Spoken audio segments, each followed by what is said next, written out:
Dr. Tom O'Brien is internationally recognized for his speaking on the subject of gluten or non-celiac gluten sensitivity. So welcome, Dr. O'Brien. Thank you, Amy. It's a pleasure to be with you. Psyched to have you. And I love talking about my favorite topic, gluten, and the problems with gluten. We've heard a lot about this term gluten, and the first thing I'd say is that gluten is not bad for you.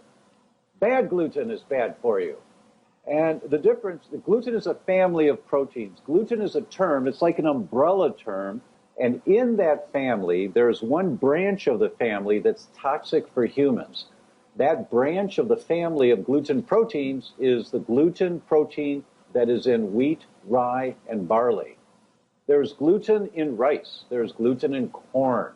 There's gluten in amaranth. It's not bad for you unless you're sensitive to rice or corn or something. But it's the toxic family of glutens that are in wheat, rye, and barley that no human can digest. Whether it makes you sick or not, you can't digest it completely, and it's causing inflammation in the gut. Why is it that we're hearing right now all this problem with gluten? I mean, can you tell us what really has changed with the gluten that we're eating now as compared to what our grandparents ate? Because that's where, a lot of people, as I know, you probably hear all the time, well, my grandparents ate this, or it's the bread of life, and they didn't have problems with it. So what has happened that now we're having all these problems with it?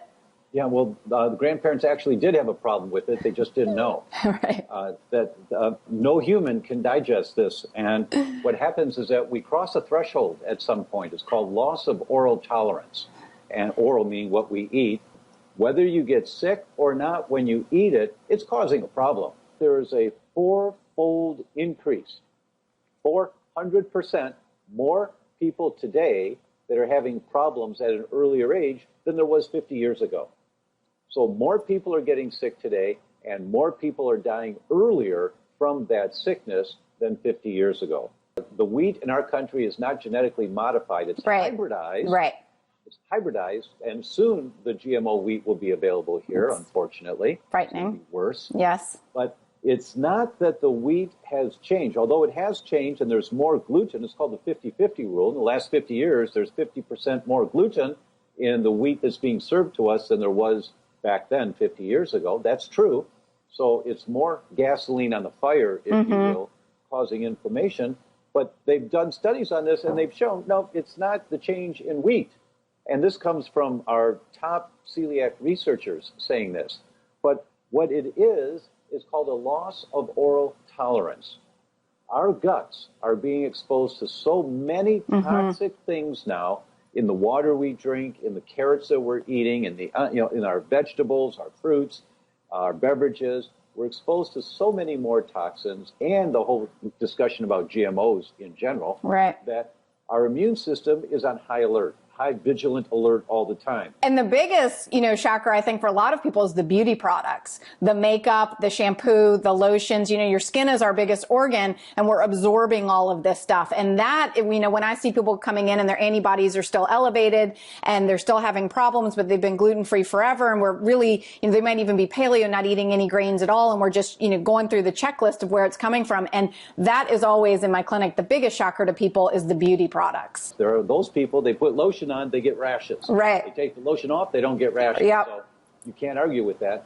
But what we do know with cosmetics and things and shampoos, you have to check your shampoos, is that you breathe it, that you inhale the scent of it. And there's no question, you inhale gluten like you go past a bakery. Some people who are highly sensitive get sick just going past a bakery. Or there's asthma. Some people that have breathing difficulties, and they're exasperated, they're worse. And you take the makeup out of their life that's gluten containing, and they do better. What really is the difference between celiac and the non-celiac gluten sensitivity? It was 2011 when our celiac experts finally agreed there is this thing called non-celiac gluten sensitivity. And I tell the story in my gluten summit about that. Maybe I'll do it here again because it's so interesting. Yeah. It's very good. The International Celiac Symposium occurs every 2 years. Just this last September 2013, it was in Chicago. In 2011, it was in Oslo. I don't know where it was in 2009. I didn't go. But in 2007, it was in New York. I was in the audience in New York, and it was the question and answer period for doctors. So there's 300 doctors in the room, and our panel of experts are up on stage. There were 6 of them. There was Hajavasalu from Sheffield, England, the neurologist, Peter Green from Columbia, Joe Murray from Mayo Clinic, Alessio Fasano at the University of Maryland. So there were 6 of them up there. And the question was, if you have a patient, and there was a microphone in the aisle, so doctors had to come to the aisle, stand in line, ask their question to the audience or to the panel, and then the panel, each of them would take turns answering the question. So there was a line of doctors, and this one doctor comes up and he asks the question, so when a patient has an endoscopy and it comes back normal, meaning there's no evidence of celiac disease, but a blood test shows they've got elevated antibodies to gluten, can we put them on a gluten-free diet? And the consensus, Fasano disagreed, but the consensus up there, and Hajavasalu disagreed, but the consensus for most of them was there's no evidence to put them on a gluten-free diet. And as clinicians, we're in the audience going, oh, come on, what is it? There's all this mumbling going on, all this mumbling during this question. Now, back up a little bit. During the course of this Q&A, I was in the 4th row from the front, and there was this elder guy, kind of long white hair, sitting 2 rows in front of me and a couple of seats over. But when people up front needed to get up to go to the bathroom, if they have to walk past the panel of experts, they crouch down and they kind of, they run by and try not to make a scene or interrupt. But some people who are doing that, they would come out and they see this old man, they go, hi, hi, hi, like this. And the old man go, and then they go off to the bathroom. This happened like 4 or 5 times in about 15 to 20 minutes. And I thought, who is this guy? Who is this guy? Because when you're trying to not make a scene and all of a sudden you stop, someone's caught your attention. Right. Who is this guy? I don't know who this guy is. So the question is, your histology negative, the endoscopy is normal, but your blood test is positive, and the panel's answering, and we're grumbling in the audience. This old man gets up. He stands up, and he walks out, shuffles out from between the seats, and he walks right up to the microphone, walks in front of the doctor who's asking the question, just right in front of him. The doctor kind of looks and just backs up a little bit, and he stands there with his mouth to the microphone. And Dr. Hajavasalu is answering the question at that point, explaining why he disagrees with that, and he's in the middle of his sentence, and he goes, Dr. Marsh. Yes, Marsh. This is Marsh.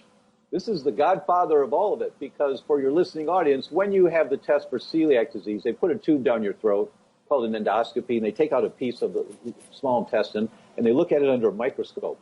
And your intestines have shag carpeting, and they're looking to see, does the shag wear down? It's called villus atrophy. And the level that it wears down is called Marsh 1, Marsh 2, Marsh 3, A, B, and C. This is Marsh. This is the godfather of all of it. Right. And Marsh goes, he looks at them, and he goes, deadpan face, deadpan. Which one of you?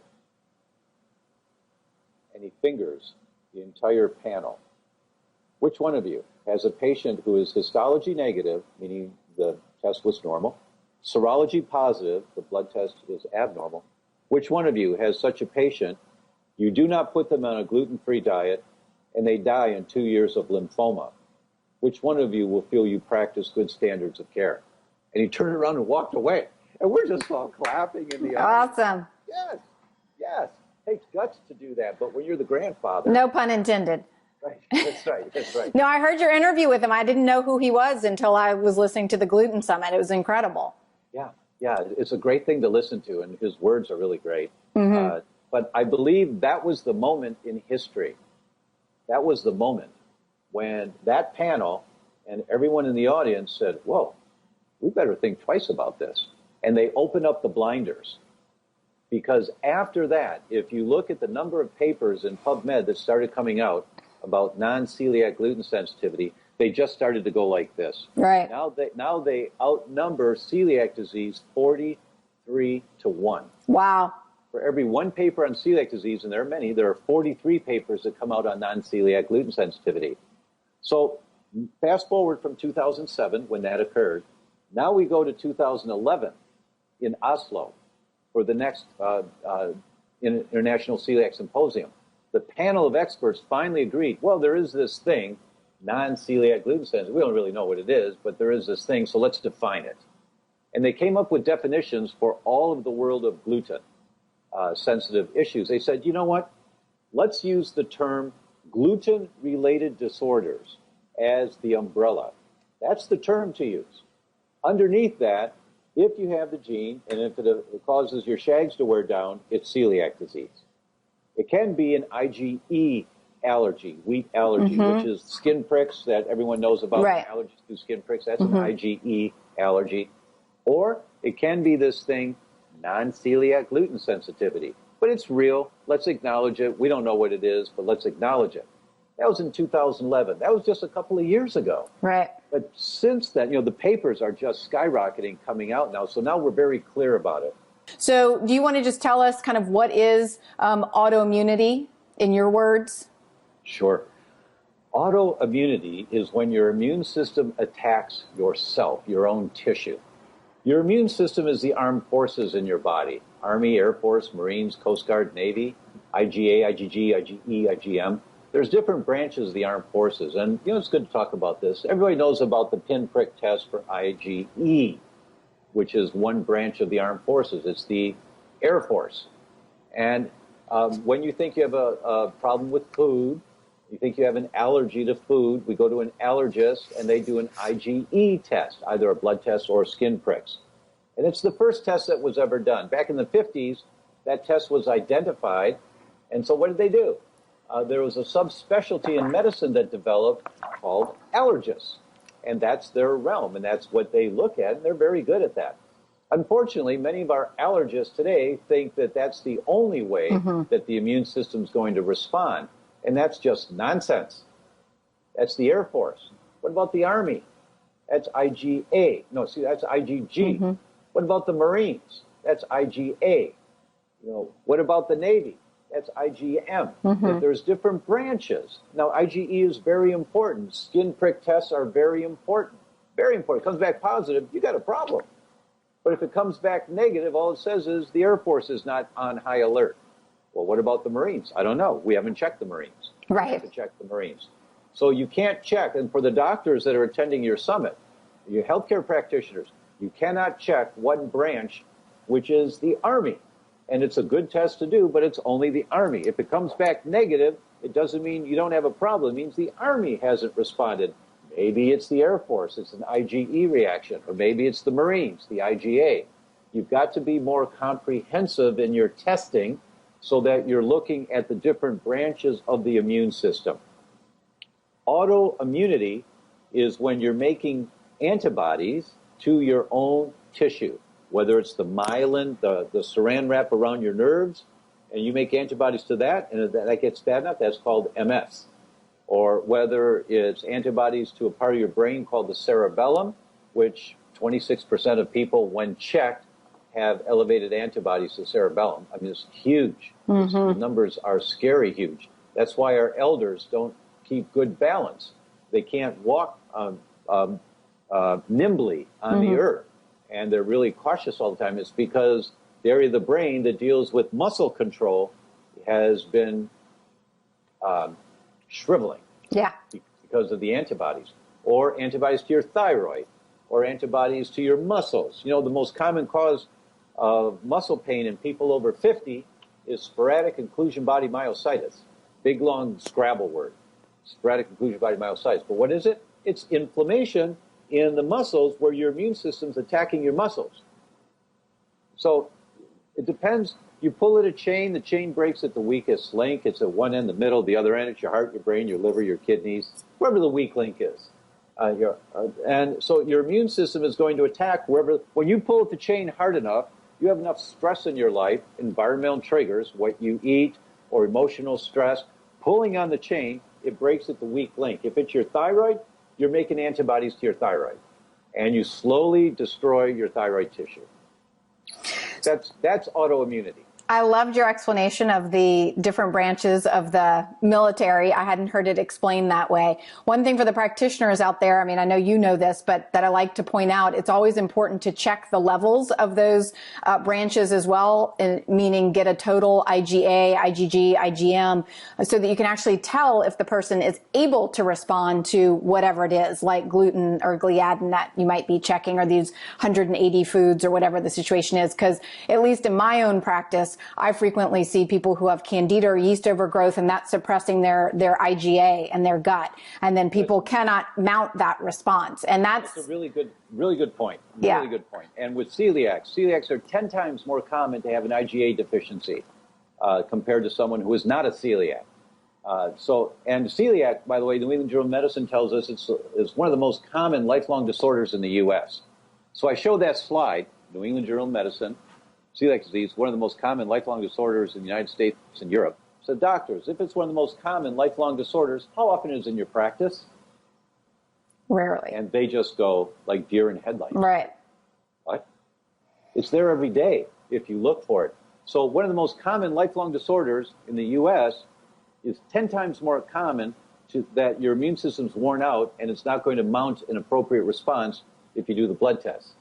So that's a really good point you bring up for our doctors, especially to understand. Right, right. Yeah, I remember when I was in medical school, and I actually went back late, so it wasn't that long ago, I learned about celiac. And when I learned about it as being this extremely rare disease.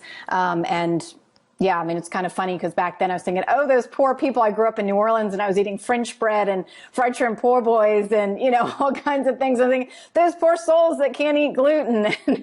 Of course, now I don't go near it with a 10-foot pole and I don't feel sorry for them. But back then there really weren't all these gluten-free products and other things like that. So tell us about antibodies in the body. Is that normal for somebody to have those? Yes, it is. That's why there's a normal range to have of antibodies to your thyroid. I used to say on stage, why would we ever think it's normal to have antibodies to your thyroid? And then a really nice immunologist took me aside one day and said, well, doctor, let me explain it to you. So he did. Oh, thank you very much. Thank you very much. And, we have an entire new body every 3 to 7 years, depending on the person. Some cells turn over very quickly. Some cells turn over very slowly, but we build new cells all the time. And the question is, are you building the same sick cell? Are you going to build a healthier cell or a more sick cell? What are you rebuilding? So as your cells age and they don't function very well anymore, they get damaged because of the radiation from the sun and whatever reason, the foods we eat, the cells get damaged, your body's got to get rid of those damaged cells. You make some antibodies to your thyroid. It's fine. It's normal. You make some antibodies to your myelin. It's normal. Your muscles, your bones. There's a reference range. Now, there's some that you don't want any of because they're not there to clean up. They're there just to damage. But in general, there is a normal reference range to antibodies to your own tissue. It's when you have elevated levels, you got a problem that your body is killing off more cells than it should. Now, why does that happen? Well, it's because the cells are being damaged. As you mentioned earlier, molecular mimicry. And basically what that means is you're making antibodies to gluten are going around, and there's parts of your thyroid that kind of look like a part of gluten. Mm-hmm. And if the antibodies, I refer to the antibodies as Arnold. Think of Arnold. He's got those dark glasses on. He's got his head out of a Humvee. He's got a big submachine gun over there, and he's firing these chemical bullets everywhere. He's got these dark glasses on. He can't see very clearly. And over here at the thyroid, it looks kind of like gluten a little bit in some ways. And so Arnold's over there and fires this chemical bullet at the thyroid, and you damage some cells. Well, then you make the thyroid antibodies to get rid of the damaged cells. Not a problem unless you have toast for breakfast, sandwich for lunch, pasta for dinner, day after day after day after day, gluten and gluten and gluten and gluten. And the level of Arnold antibodies are way up there, firing the chemical bullets, and you're destroying more of your thyroid cells. If that's the weak link in your chain, you're destroying more of the thyroid cells, and now you get more thyroid antibodies, and eventually the antibody mechanism for your thyroid has a life of its own. Mm-hmm. And now you develop what's called Hashimoto's or Graves' autoimmune diseases. How do people get tested, and what is the best testing out there? For years, the title of my professional lectures was The Conundrum of Gluten Sensitivity. And those are all the patients that come in. You think they have a gluten sensitivity. You do a blood test for them, it comes back negative. But if they go gluten-free, they feel better. That's the conundrum. The test was negative, but they feel better. Why? It's the test. Right. The test. There are over 60 different parts of the gluten molecule that have been shown to trigger an immune response. Mm-hmm. It's called an antigenic response. There are over 60 of them. Every lab in the country that tests for gluten sensitivity tests one. Right. The same one. It's called alpha-gliadin. Very important. 50% of celiacs come back positive to alpha-gliadin, but the other 50% don't. Mm-hmm. And so our experts have said it's not a good test because too many come back negative when they're really not negative. Well, that's because you're only checking one of the peptides. Cyrex Labs came out, but we look at the top 10. You don't get false negatives anymore. So that if you've got a problem, unless your immune system is compromised, mm-hmm. As you said earlier, about not being able to make enough immunoglobulins, if your immune system is working normally, you don't get false negatives anymore. Right. Okay. So I know that was the final question, but something else. So this is one of the reasons I do test people, but I test them getting it out and adding it back in and their body knows better. But so even with testing, so you're an advocate of testing. For me, it's far worse to have a test come up negative and know that they likely have an issue because they have autoimmunity, right? If it's only testing 10 of the peptides and they're 60, or they could have a suppressed immune system. To me, if I don't test, but I've given them my whole spiel that we've just gone over and I'm convincing, then they never got to see. But what if they get that negative test? To me, I've seen more problems with people getting the negative test because they then confront me against the test result and think, oh, I can just have a little, versus if they just listen to me. Am I making sense? You are. And it's like worse to have a negative result than it is to not have a result. It is. And I've not seen many false negatives on Cyrex. There are a few that come through and you can't identify an inefficient immune response. Mm-hmm. When they come back negative, it's usually easy to see where the immune system's being compromised, but it's rare. But it does happen on occasion, not very often, but it does happen. For those patients, I'll say to them, I really can't explain why the test is coming back negative, but here's the bottom line. Body language never lies. Right. It never lies. So let's get you off of gluten. Let's do it for a trial period, just see how you feel. Then let's have you go out and have a pizza, and let's see what happens, right? And so they'll comply with that and say, I don't know why the test is negative. No test is perfect. It's not. It's never. But for me, as a clinician, once I had one patient die, that was it. Yeah. And I want total compliance. And if you, as a practitioner, believe you're getting total compliance and they're not cheating, then great. I wasn't skilled enough to feel confident that I was getting that with all of my patients. Yeah, and everybody's an individual at the end of the day, and even so, I mean, they have to make those choices, right. But, all you can do, which is what we're doing here today, is educate people and then let them make those decisions because, it's at the end of the day, it's far bigger than any of us anyway, so they got to figure out what works for them.